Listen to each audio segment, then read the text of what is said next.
What caused the American Revolution? Like many disputes, this one began over two things: money and respect.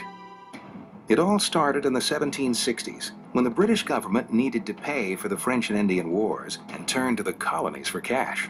The first thing they did was require the colonists to buy heavily taxed British goods like sugar. Americans used sugar to make rum. This was one of the major products of the American economy. And when it became clear that this rum was going to be more expensive, the Americans objected. They wanted their cheap booze.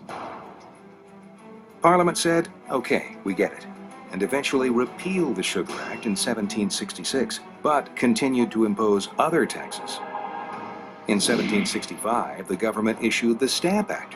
The Stamp Act seemed like an even bigger deal than the Sugar Act. The Stamp Act said that legal documents, almost anything on paper, pamphlets, newspapers, playing cards, all of those things needed to have an official stamp that you had to pay for.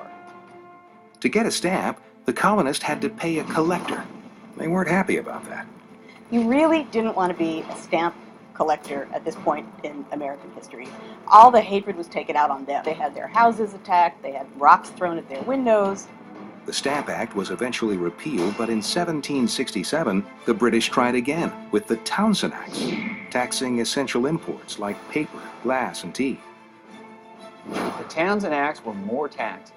The Americans figured we got rid of the Stamp Act by protest. We'll get rid of the Townshend Acts by protest as well. The British repealed the Townshend Acts, though they did pass something new, a Tea Act, which gave their own tea merchants a big advantage in the colonial marketplace. We all know how that ended. On December 16, 1773, the colonists dumped 90,000 pounds of tea into Boston Harbor. The British were not happy, pushing back with laws designed to show just who was boss. The colonists hated these, calling them the Intolerable Acts.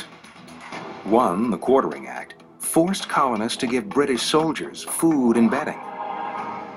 The British figured that they were going to make a statement. We are the people who run this place, not you. The Quartering Act, the other Intolerable Acts, were really a test of strength to see who was stronger, who's going to govern in America. The British said it's us, and the Americans increasingly said, no, it's not. The Intolerable Acts actually helped to spark something of an American us at a really critical early point of what comes to be the American Revolution. On April 19, 1775, us versus them became reality as the American Revolution began with a shot heard round the world at Lexington Common.